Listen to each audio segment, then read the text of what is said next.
우리가 이 베드로후서는 이제 정경성의 문제를 갖고 있는 책이에요. 우리가 신구약 66권의 성경 말씀을 이걸 하나님의 말씀으로 하자고 이제 학자들이 결의를 했거든요.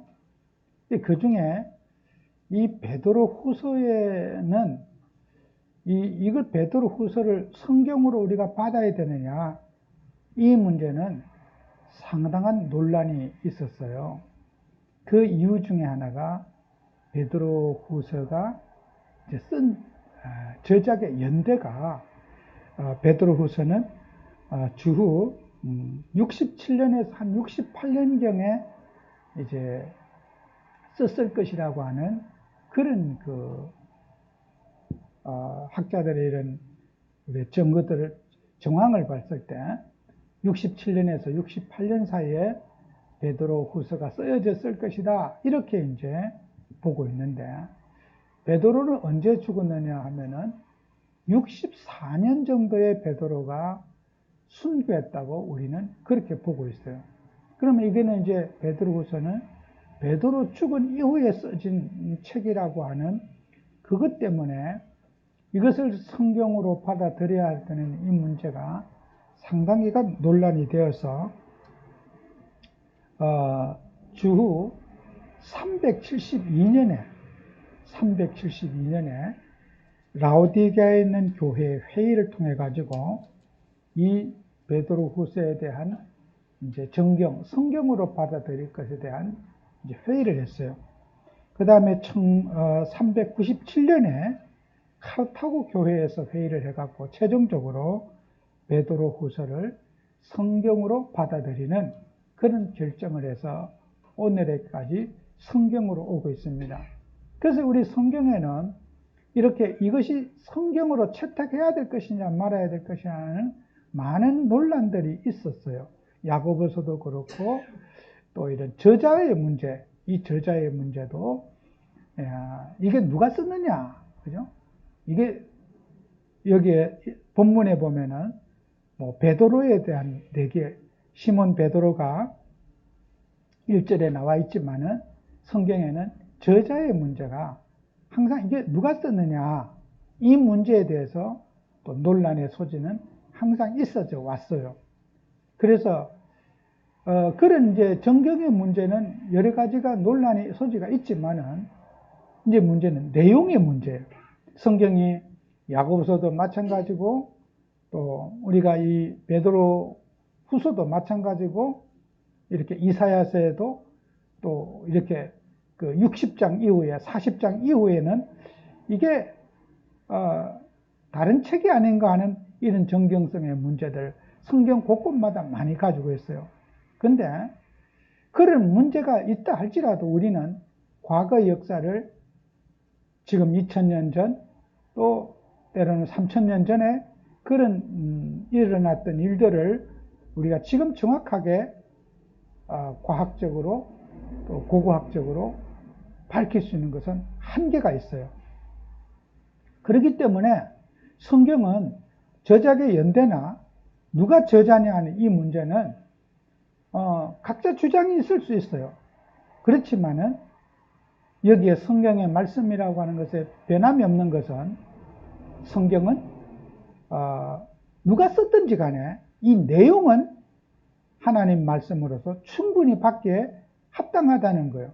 그래서 여러분이 왜 이런 말들을 사본하게 돼 이런 말들을 여러분이 렘넌트들이 알아야 되냐 하면요, 교회 밖에 통일교나 몰몬이나 이단자들은 성경이 가짜라는 것을 계속해서 말하려고 그들은 자기의 논리대로, 심지어는 제가 불교 방송도 들어봤는데 스님도 성경의 이 정경성에 대해서, 채택에 대해서 불교인들에게 강의하는 것을 제가 들어본 적이 있어요. 그 라디오 방송을 통해서, 불교 방송에서 성경이 잘못됐다는 것을 절의 중이 신도들에게 이걸 설명하는 걸 제가 들어본 적이 있어요. 우리 기독교를 폄하하고 하나님의 말씀을 못 믿게 하기 위해서 이단자들과 사이비들은 항상 성경은 하나님 말씀이 아니다, 이렇게 믿게 하기 위해서, 이것은 사단의 최고의 전략이 성경을 의심하게 만들고 성경을 하나님 말씀으로 믿지 못하게 하는 게 사단의 전략입니다. 저는 그 불교 그 방송을 통해서 들으면서 깜짝 놀랐어요. 야, 우리가 기독교가 이런 부분들을 안 가르치면은 이게 불교인들에게 굉장히 우리가 답변도 못하고 어떤 우리 기독교인들이 당할 수 있겠구나. 제가 그런 생각을 가져봤어요. 그래서 이단자들과 저 불교인들은 지식적으로는 상당한 연구하고 평생 앉아서 머리 깎고 앉아가지고 공부만 하니까 공부를 얼마나 많이 하겠습니까? 저 신부님은 장가도 안 가고 앉아가지고 맨날 앉아서 책만 보고 앉았는데 얼마나 공부를 많이 하겠습니까? 우리 같은 목사의 몇 배는 공부 더 할 겁니다. 그러니까 그들은 지식적으로 무장돼 갖고 기독교를 파괴하려고 하는 최고의 심혈을 기울이고 있어요. 그게 사단의 전략입니다. 그래서 우리는 교회에 다니는 우리 렘넌트들은 꼭 우리는 하나님 말씀을 붙잡고, 우리는 말 안 되는 소리 가지고 기독교를 음해하고 기독교의 정통성을 부인하는 그런 일들은 늘 있어 왔고 또 앞으로도 있을 겁니다. 그래서 여러분이 영적으로 대처해 나가는 그런 믿음 가져야 되겠죠.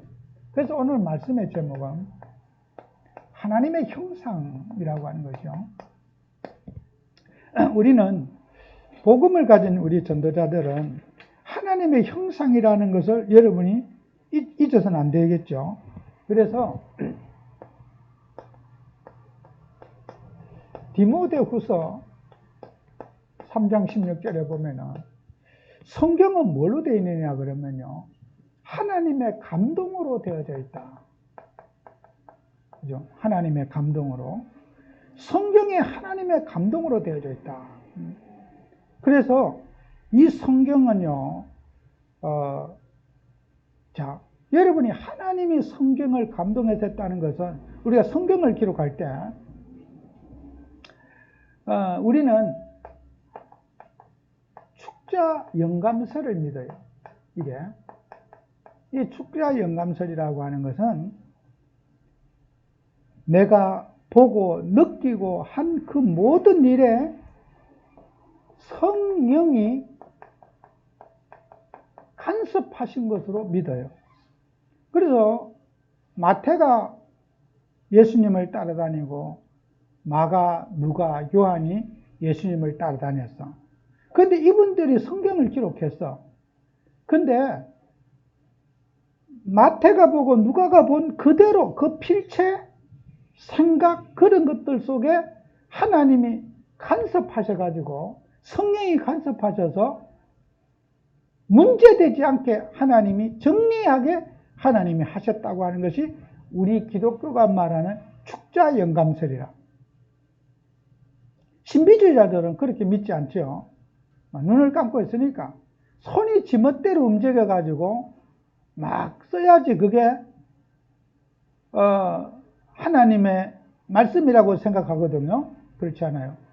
내가 보고 느끼고 판단한 지식과 또 누가는 역사적인 자료도 살피고 공부도 하고 연구도 했는데 그 모든 기에 하나님의 성령이 누가를 간섭해 주셔서 누가가 가지고 있는 의사로서의 직업, 필체, 문장, 단어, 누가가 가지고 있는 그대로를 하나님이 사용하셨어요. 그걸 가지고 우리 기독교가 믿는 축자 영감설이라 그래요. 그래서 성경은 하나님의 감동으로 되었다는 거예요. 그리고 성경에는 우리의 자구가 한마디 표현이 틀린 걸 수 있어요. 성경에는, 여러분이 성경에 보면은, 성경에는 이렇게 성경에 보면 번호가 이렇게 쬐끄만 글씨로 있어갖고 뒤에 보면은 각주가 달려져 있어요. 거기에는 어느 사본에는, 원본은 지금 없거든요. 사본에는 시리아 사본에는 이렇게 표현되어 있고 또 알렙 사본에는 이렇게 되어 있고 이 부분은 이렇게 되어 있다고 하는 그 상이한 부분을 각주에다 기록을 해놨어요. 지금 원본은 없고 전부 다 우리가 보고 있는 것은 사본이에요. 예수님이 직접 쓴 그 사본은 원본은 없어요. 그러니까 이 사본이 우리가 사본 속에 어떤 그 어느 구절에는 이렇게 표현되어 있고 저렇게 표현되어 있지만은 중요한 결론은 뭐냐면은 이 성경의 내용은 우리에게 구원받기에 충분한 책이라는 거예요. 예수 믿고 구원받는데 아무 문제가 없는 책이라는 거예요. 무슨 말인지 아시죠? 어떤 이렇게 문구에 한두 자 차이가 있을 수 있어요. 그렇다고 해서 그것이 하나님의 말씀이 아니다, 이렇게 말할 수 없다는 거죠. 이해가 되죠? 무슨 말인지? 성경은 예수 믿고 구원받는데 지장이 없는 완전한 책으로 하나님이 우리에게 기록을, 말씀을 우리에게 주셨다는 거예요. 그래서 우리는 예수 믿는데 아무 부족함이 없는 거예요. 그래서 어떤 성경에는 또 이런 부분이 있어요. 난해구절, 해석이 곤란한 구절들이 있어요. 지난번 베드로전서에 제가 그 설교를 안 했지만은 옥에 있는 영에게도 복음을 전했다, 이런 것이 베드로전서에 있거든요. 이런 것은 우리 학자들도 난해하고 이해할 수 없는 구절들이 있어요. 이것은 해석을 안 한다, 모르는 걸 넘어가다. 성경은 이해 안 되는 걸 억지로 풀려고 하거나 억지로 해석할 필요는 없다는 거예요. 그 요한 갈빈 성경도 주석을 내는데 요한계시록 같은 것은 주석을 내지 않았어요. 어렵다 이거예요. 모르는 거는 모르는 대로 나가고 아는 것만 믿으면 돼요. 우리가 아는 것은 뭐예요? 예수님이 누구신가? 그분이 그리스도로 오셔서 우리 인생의 구원의 길을 여셨다. 인간의 사단의 손에서, 운명에서, 재앙에서 빠져나오고 계신 그분이 바로 그리스도다, 구원자다. 그거 믿으면 돼요. 그러면은 이 난의 구절 이해해도 되고, 아니 이건 몰라도 되는 구절이에요. 이거는 억지로 해석할 필요가 없어요. 저도 해석 안 해요. 추측을 하거나 모르는 걸 억지로 이럴 것이라고 자꾸 주장하려고 하면은 하나님 말씀을 왜곡하게 됐어요. 사람들이 너무 교만하고 다 아는 것처럼, 만물박사처럼 사람이요, 모르는 게 있는 게 매력이라. 여러분들 모든 거 다 알아면요, 우리 렘넌트들이 다 알잖아요. 시집가고 장가가면요, 남편이나 마누라가 막 싫어해요. 다 아니까. 남편이 좀 부족한 것도 있고 모르는 것도 있고, 그래서 서로 조화가 되죠. 또 여자가 모르는 것도 있고 이래야 돼요. 모든 걸 다 알고 있다. 그럼 정념이 떨어져서 못 살아요. 우리는요, 모르는 것도 매력이에요. 아시겠죠? 남의 가정사 모르는 것도 매력이에요. 꼬치꼬치 남의 가정 팔고 막 남의 인격 막 파고들고, 그 인간 안 돼요. 정말 정념이 떨어지는 사람이에요. 모르는 게 있는 게 매력이에요. 필요한 것만 알면 돼. 내가 필요한 것만 알면 되지. 몰라도 되는 걸 너무 알려고 하는 게, 그게 이런 거 많이 푸는 게 사단의 역사라.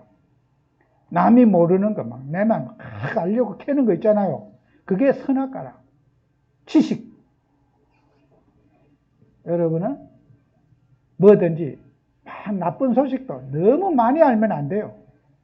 여러분 누가 욕한다, 모르면 은혜롭게 웃고 사는데 들으면 기분이 나빠 죽어.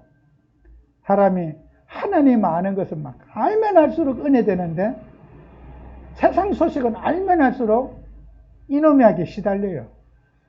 그래서 사람이 너무 많은 걸, 육신적인 걸 알려고 하면은 이놈한테 늘 공격당해요. 그래서 우리는 지식에 매이지 말고 본질에 매이는 우리가 돼야 된다. 복음 알고 하나님 알고 기도 알고 영적인 걸 다 누리면 되지 않겠어요? 그죠? 이게 하나님이 우리에게 주신 언약입니다. 그래서 우리가 예수님을 믿는 우리에게는요, 성도는 오늘 말씀했죠. 여러분은 신적 능력을 가진 자다. 그죠? 베드로후서 1장 3절에 그의 신기한 능력으로, 그래서 신기한 능력으로, 이 말이 신적 능력, 신기한 능력, 신기한 능력이, 이게 헬라어로는 이 신기한 능력이라는 게 테스데이아스 디나메이오스라고 하는 건데, 여러분은 하나님의 형상이라고 하는 복음을 가진 여러분은 여러분 속에 하나님의 이미지가 있는 거라. 하나님의 모습이 여러분 속에 있어요. 성도 속에. 그래서 우리에게 신적인 능력이 있다는 거예요. 예수님을 믿고 하나님 자녀가 되면요, 여러분 속에 신적인 능력이 있어가지고 그걸 우리는 신기한 능력이 있다 그랬어요. 그 신적 능력이 뭐라냐? 그 신적 성품의 신적 능력이 신적 성품을 갖게 되는 거죠. 신적 성품. 성경 오늘 본문에서 그렇게 말하고 있잖아요. 자기의 영광의 덕을 나타낸다.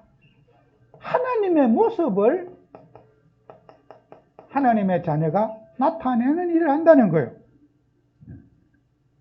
그래서 우리가 복음 가진 하나님 자녀는 여러분을 통해서 하나님이 나타나고, 여러분을 통해서 와, 예수가 참 좋은 분이구나, 교회가 참 좋은 분이구나, 이렇게 여러분을 통해서 신적 능력이 나타나게 하는 게 그게 복음이에요.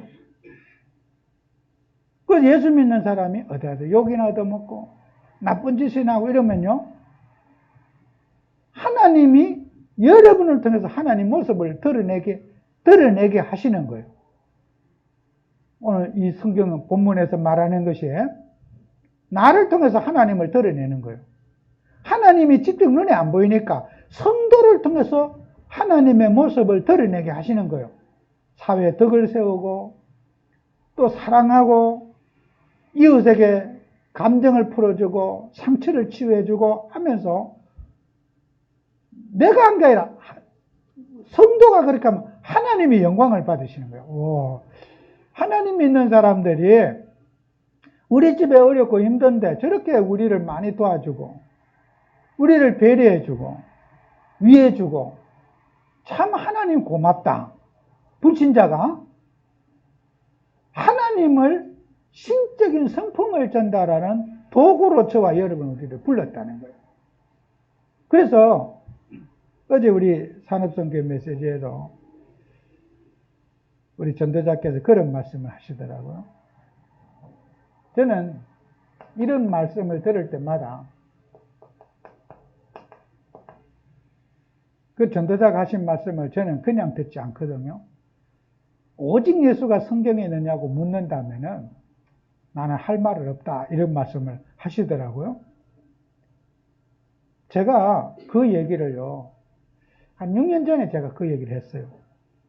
알테스에 그 교무실에 가가지고 교수님들에게 성경에 오직 예수라는 말이 있으면은 제가 오늘 점심 전체 다 살 겁니다. 한번 찾아보세요. 그랬더니 막 여러 이제 교수님들이 몇 장, 뭐 고린도전서 몇 장, 이렇게 가져와 보세요. 그래서 없네, 다 없네였어요.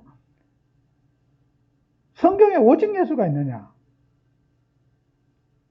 어제 그 설교를 하시더라고요. 그렇게 말하면 난 할 말은 없다 이러시더라고. 할 말은 없다 그래요. 나도 하고 싶은 말은 많은데 할 말이 없다는 거예요.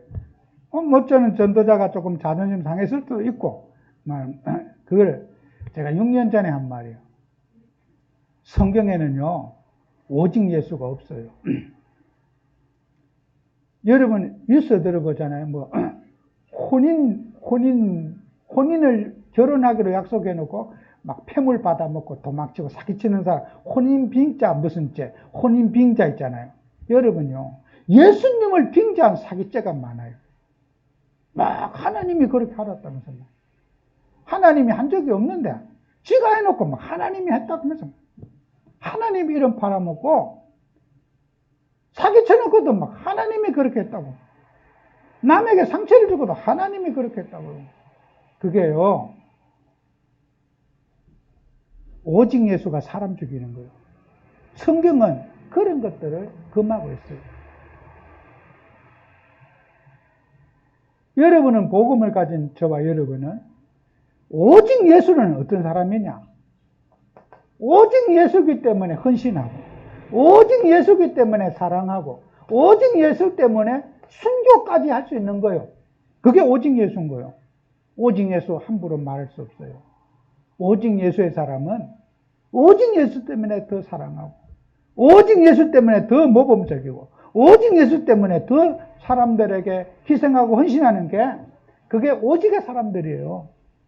오직을 이용해서 자기 이익, 자기 유익, 이걸 따라서, 이익을 따라서, 자기 욕심을 따라서 가는 거는, 그거는 예수 팔아먹는 사람이고, 세상 말로 뭐 혼인빙자 간음죄, 혼인빙자 무슨 죄, 사기죄, 그런 거 많잖아요. 뉴스 들어보면은 예수님 이름 팔아먹는 사람들이에요. 그게요. 그래서 성경에는 오직 예수라는 단어가 없어요. 오직 예수기 때문에 우리는 어떻게 해요? 더 바르고, 우리를 통해서 하나님의 모습을 전달하는 우리가 돼야지. 막 어디 가서 술이나 먹고 돌아다니고 막 길거리 쓰러지고 돌아다니고 그러면서 오직 예수, 그게 어떻게 오직 예수입니까?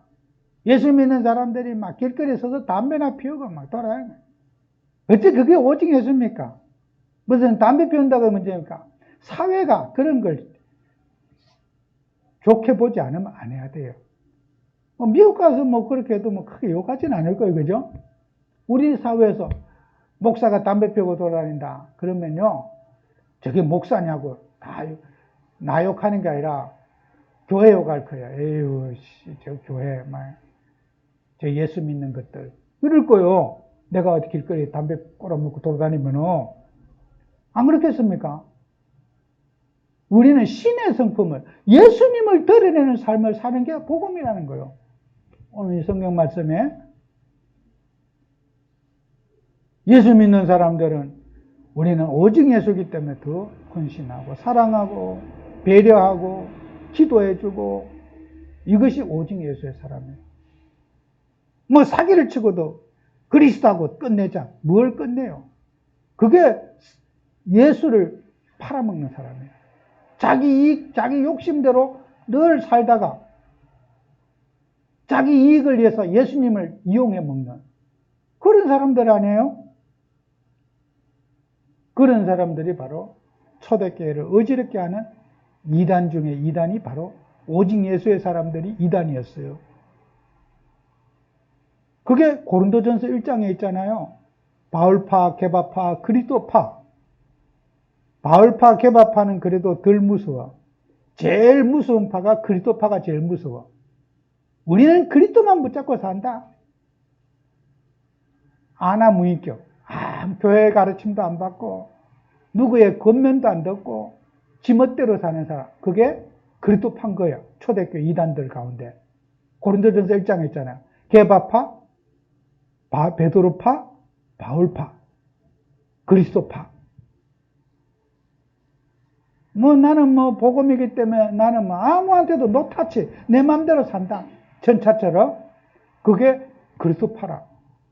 교회를 제일 어렵게 만들고 사회에 문제를 일으키는 게 그 초대교회 이단들. 우리는 그리스도파가 아니고 게바파가 아니고 베드로파가 아니고 우리는 뭐예요? 신의 성품을 전달하는 그리스도인들이 된다. 그게 하나님 뜻이에요. 제가 6년 전에 한 말을 어제 설교하시더라고요. 6년 전에 한 말. 제 말 못 받아들일다나 말 안 해요. 저는 성경을 얘기하는데요.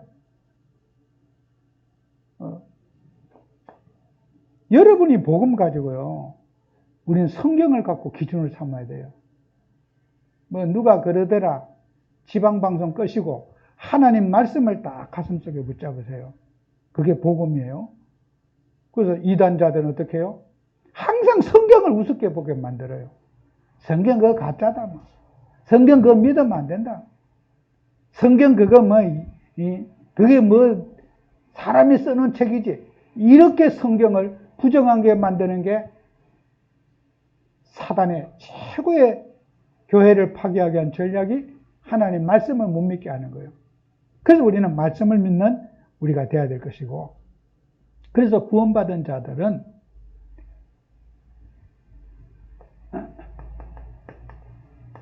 옛 성품과의 싸움이 일어나야 돼요. 그게 뭡니까? 에베소서 2장 2절입니다. 죄와 허물로 죽었던 너희를 살릴도다. 우리는요, 완전히 죽었던 자예요. 죽었던 자. 인간이 태어날 때 영적인 사망을 받고 태어난 거예요. 우리 인간이 어머니 뱃속에 딱 태어날 때 영적인 죽은 상태에 태어난 거예요. 육신은 살아서 응행하고 우는데 영적으로는 하나님과 단절된 영적 상태에서 인간이 딱 태어나게 된 거예요. 그 사람이 키가 크고 뭐 학교를 가고 사회생활하고 결혼하고 해도 인간은 영적인 사망의 상태에서 인간이 존재하는 거예요. 거기에서 지식을 얻고 뭐 많은 경험을 얻지만 그 전부 다 하나님 떠난 인간의 상처입니다. 그래서 인간이요, 여기에 각인 뿌리 체질이 딱 되어 있는 거예요. 에베소서 2장 1절 속에 인간은 각인되어 있고 뿌리 내리고 체질되어 있어요. 그래서 사람은요, 이 속에 살다가 자기 털 속에 살다가 자기 중심으로 살다가 인간은 죽어서 지옥 가요. 이게 운명처럼 인간은 인간의 자기가 태어난 그 털 속에 갇혀서 살다가 죽어서 지옥 가요. 그래서 우리가 하나님 자녀는 여기에 뭔가 아닙니까? 공중의 에베소서 2장 2절에 보면은 공중의 권세 잡은 자. 공중의 권세가 뭐겠습니까? 세상은요, 다 사람이 지배하려고 그러죠. 정치, 경제, 사람들을 지배하고 관리하고 사람이 사람을 부려먹으려고 하고, 어떻게 보면 세상은요, 전부 기싸움이라. 누가 강하냐? 나라와 나라끼리 전쟁. 너희 나라가 강하냐? 우리 나라가 강하냐? 한번 싸움 붙어보자. 어릴 때도 아이들 몇 명 모이면 늘 기싸움이라. 너 나하고 싸우면 이길 수 있겠니? 서로 억압하고 싸우고. 인간은요, 공중의 권세 잡은 자 안에서 인간은 혈기 대결을 하고 살아요. 어린 애기들도요, 몇 명만 봐도 거기 대장이 있어요. 인간은 혈기 경쟁이라. 누가 더 세냐는 거예요. 누가 더 파워가 있냐 이거요. 인간은 공중의 권세 잡은 자 아래서 이 혈기 대장 속에 있으니까 인간은 어떻게 합니까? 평안은 없습니다. 늘 싸움, 갈등, 문제 늘 있는 게 이 에베소서 2장 2절 속에 살기 때문에 사랑, 희생, 헌신은 없고 서로 지배하느냐, 지배당하느냐 생존 경쟁이 인간은 치열해요. 너 안 죽이면 내가 죽는다 서로 이런 인간은 나눔이 없어요. 강박관념 속에 살아요. 서로를 물고 뜯는 것이 인간의 에베소서 2장 2절입니다. 그러니까 우리가 하나님 믿으면서요, 그런 사람이 어떻게 합니까? 이렇게 살다 에베소 2장 3절에 보세요. 본질상 진노의 자녀다. 본질상 진노. 잡는다. 태어날 때부터 인간은 재앙과 저주의 인간에 빠져 살다가 죽어요. 그게 인간의 영적 상태입니다. 그래서 우리는 뭐 해야 됩니까? 조금 전에 말한 대로 우리는 신의 성품을 전달하는 전도자로 여러분과 제가 살아야 돼요. 신의 성품을 전달하는 전도자로 하나님이 저와 여러분 불렀단 말이에요. 우리를 통해서 복음이 전거되어지고 이사야서 60장 1절에서 22절에 있는 대로 너희는 일어나 빛을 발하라. 원방에서 모든 내 딸들이 돌아오게 될 것이다. 빛을 발하라. 어둠 속에 사는 이들이 그리스도의 빛을 보고 야, 우리가 이렇게 지극게 살 것이 아니라 우리도 교회 가가지고 좀 기쁘게 살고 웃고 살고 찬송하며 살자. 기쁘게 살자. 이렇게 우리는 빛을 발하는 우리 교회가 되어야 되고 우리 인생이 되어야 된다는 거예요. 그래서 예수 믿는 사람들은 화목하고 웃고 즐겁고 막 웃고 즐기다가 볼일 다 보는 게 예수 믿는 거예요. 어디 세상 나가면 웃을 때가 어디 있습니까? 늘 긴장해야 되고 뭐 어디 제가 지난주에요 아침 이렇게 딱 아침 먹고 이렇게 보니까 먹기 전이죠. 문자를 딱 보니까요. 여러분들 그런 거 조심해야 돼요. 문자를 딱 보니 뭐라 하냐. 국민은행 웹 문서가 왔어. 그런데 그 양식이 똑같더라고요. 국민은행 웹 문서가 저한테 왔는데 보니까 국가에서 뭐 재난지원금을 뭐 신청하는 거 그게 양식이 왔어요. 그래서 요걸 번호를 누르고 뭐 1번을 눌러 놓으면은 상담 접수가 된다는 거야. 근데 그 양식 보니까 뭐 금리가 얼마고 최하 1,000만 원에서 1억까지 준다. 이게 이제 잔고가 다 떨어질 때까지 선착순 된다. 이렇게 쫙 해놨어요. 똑같은 양식이에요. 그래서 내가 밥 먹고 해야지. 이렇게 좋은 건데 해야지. 이런 생각을 갖고 있는데요. 그래서 와서 방에 들어와서 다 문자 자세히 봤어요. 보니까 전화번호가 국민은행 전화번호가 아니야. 02로 오더라고. 02로 왔더라고. 제게 오는 국민은행 웹사이트에 오는 거는 166-88 이런 식으로 오는데 이거는 02로 온 거라. 야, 이거 눌렀으면 큰일 날 뻔했다. 근데 상담 접수해 놓으면 이제 자기들 전화하겠다는 거요. 예를 보세요. 세상에요. 야, 이렇게 머리가 좋고, 이거 상식적으로 알아야 돼요. 우리나라의 제1금융권요. 국민은행, 우리은행, 이런 은행들 있잖아요.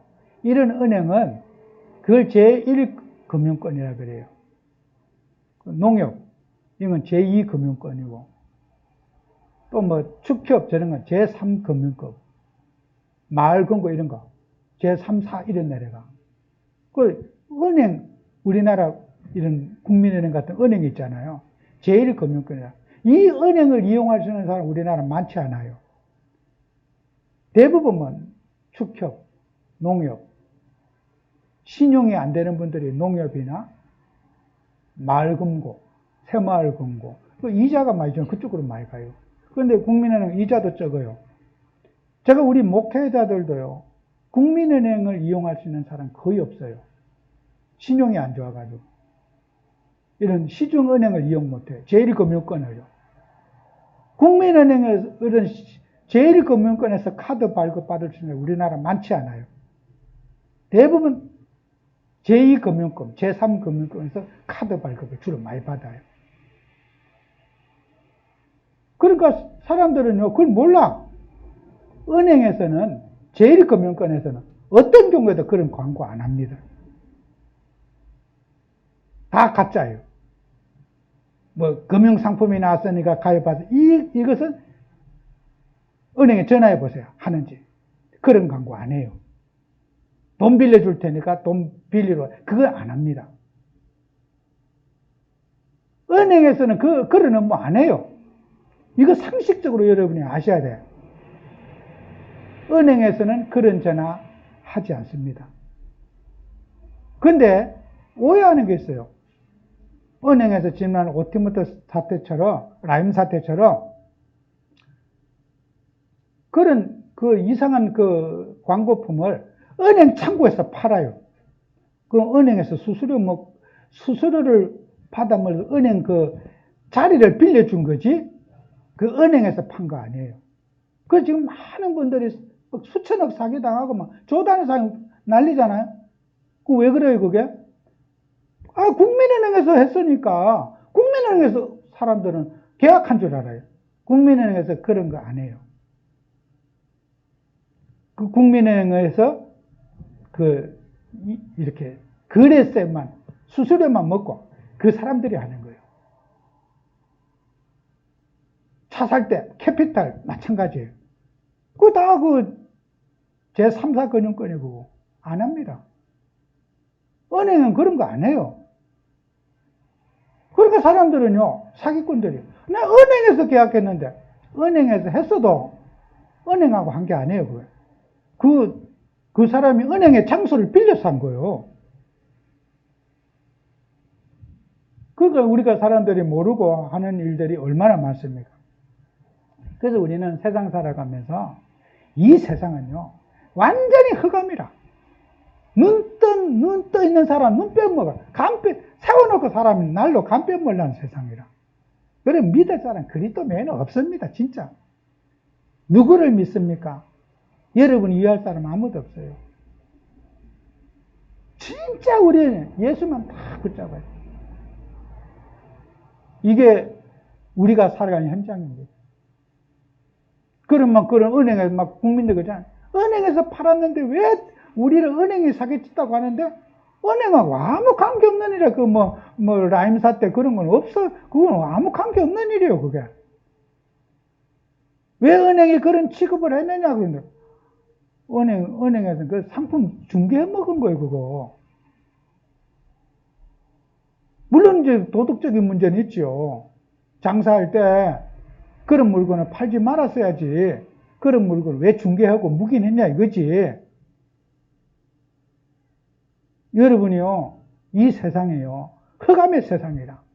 그래서 이 흑암의 세상에 우리가 뭐 해야 되나? 빛을 발해야 돼. 귀신, 사기꾼, 저주형들 다 떠나가도록. 여러분 보면 막 귀신들이 막 벌벌 떨고 가도록 빛을 비춰야 돼요. 어둠이 있는 곳에 이 귀신이 역사하거든요. 막 귀신이 턴도 못하도록 막 빛을 쫙 비춰야 돼요. 어둠이 역사하지 못하도록 빛을 발하라. 세상의 모든 이 흑암 저주를 다 끊어버리는 그런 올무사설망, 이걸 다 정리하는 주역들 돼야 되겠죠. 그래서 우리가 그러기 위해서는 우리가 뭐 해야 되겠습니까? 디모데후서 2장 1절에서 7절에 너희는 그리스도 예수 안에서 강해라. 하나님의 은혜 속에 우리가 강해야 된다. 다른 데 강하면 안 된다. 이게 바로 복음이겠어요, 그죠? 은혜 받고 기도하고. 이게 여러분 축복받는 길이야. 사기꾼의 올무에서 빠져나오는 길, 은혜 받는 게 올무에서 빠져나오는 길이요. 노력한다고 이 마귀의 함정에서 빠져나올 수 있습니까? 못 빠져나와요. 복음이 아니면은, 그리스도가 아니면 우리를 이 흑암의 올무에서 빠져나올 수가 없어요. 인간의 영적 문제에서 못 빠져나옵니다. 이론으로 이게 되겠습니까? 얼마나 이 세상이요, 가짜가 진짜처럼 행동하는지요. 저는 현장을 보면, 많은, 저 나름도 현장을 보잖아요. 억울해서 분통 터지 않은 사람 세상에 꽉 차 있다니까요. 막 너무 속상해서 잠도 못 자는 사람이 이 교회 밖에 꽉 차 있어요. 이들에게 답 줘야 될 거 아닙니까? 그들의 올무에서 해방받도록 우리가 복음 전하고, 모든 가정의 저주, 귀신의 역사, 이 사회 역사는 악한 영들 다 떠나가도록 우리는 복음의 빛을 발하고 신의 성품을 전달하는 증인 되어야 될 줄 믿습니다. 기도하겠습니다. 하나님 아버지, 은혜를 감사합니다. 정말 우리는 하나님의 형상 가진 저희들입니다. 우리를 통해서 주님의 모습이 드러나고 그리스도 예수가 밝히 드러나도록 축복해 주옵소서. 예수님의 이름으로 기도합니다. 아멘.